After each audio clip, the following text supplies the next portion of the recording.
In HVAC systems, the delta T phenomenon with respect to chillers typically refers to the difference in temperature, delta T, between the chilled water supply and return as it relates to the performance of the chiller unit.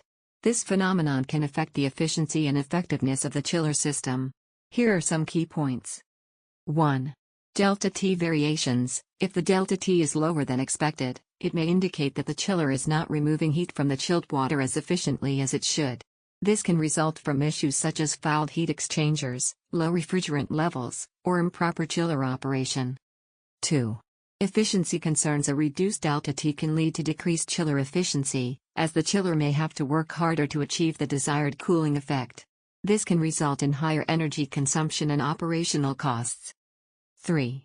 Monitoring and optimization. HVAC professionals often monitor delta T closely as part of routine chiller maintenance.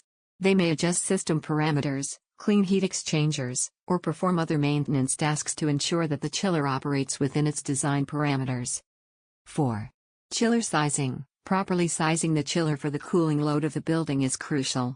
An undersized chiller may struggle to maintain delta T, while an oversized chiller may cycle on and off frequently, affecting efficiency. 5. Balancing the system. Ensuring a balanced flow of chilled water throughout the HVAC system is essential. Imbalances can lead to variations in delta T across different parts of the system. To address delta T related issues with chillers, it's advisable to consult with HVAC professionals who can diagnose the specific problem and recommend appropriate solutions.